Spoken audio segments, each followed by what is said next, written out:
India has fought many wars in its history. 3 more wars happened in 1965, 1971, and 1999, fight against Pakistan. India emerged victorious each time.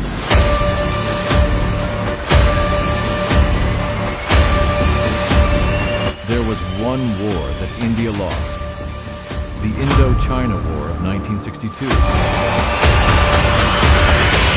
But why did this war happen? What led to this devastating defeat? The beginning, 1949. The year 1949 was a turning point. China's Communist Party won the Civil War, and Mao Zedong became the leader of the newly established China.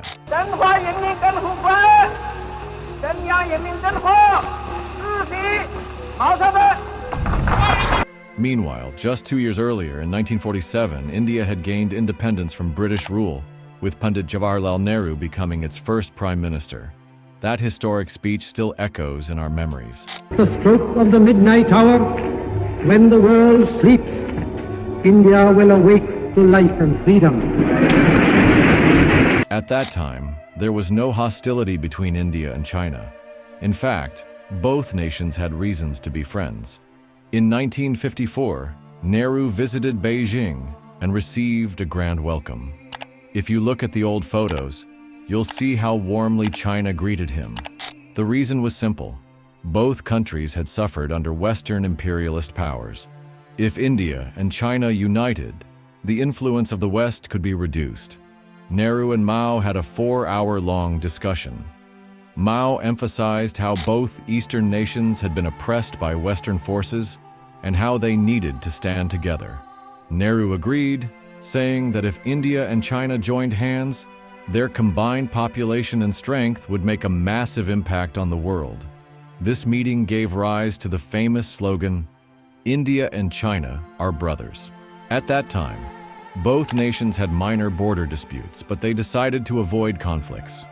In June 1954, they signed a crucial agreement called the Sino-India Punchsheel Agreement, based on 5 principles: respect each other's territorial integrity and sovereignty, avoid interfering in each other's internal affairs, maintain mutual non-aggression, work for each other's benefit. Most importantly, ensure peaceful coexistence. Everything seemed peaceful on the surface, but a major problem was brewing in the background. Tibet, the beginning of the rift. In 1950, Mao Zedong invaded Tibet. India was against this, but couldn't do much. By 1954, when Nehru signed the peace agreement with China, he compromised on Tibet, believing it was the practical thing to do because India had bigger geopolitical concerns. At the time, Pakistan was becoming a growing threat, especially since it had allied with the US due to the Cold War. Nehru wanted India to remain neutral between the US and the Soviet Union, but Pakistan's alliance with America made it more powerful. And Nehru believed that maintaining a friendship with China was crucial for India's national security. But was this decision wise, or was it the beginning of a bigger disaster? Nehru adopted a forward policy, believing that increasing India's military presence along the border would make China back off. But this assumption was wrong. For Mao Zedong, India's move was not just a strategy, it was a challenge. He saw it as an aggressive act in a geopolitical chess game. As India built more military outposts, China responded with force. By 1961 to 62, border clashes had increased.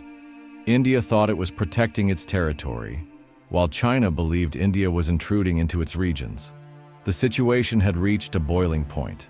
1962, the most crucial year in India-China relations. China officially launched war. India's forward policy was met with a full-scale Chinese assault.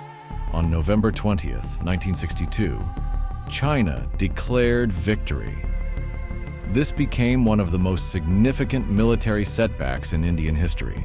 Nehru later admitted, "We thought China wouldn't attack, but we were wrong." This war was a geopolitical shock, forcing India to rethink its security policies. China took control of Aksai Chin, and to this day, the issue remains unresolved. But this wasn't just a military battle. It was a lesson for India. It proved that friendship alone cannot protect a nation.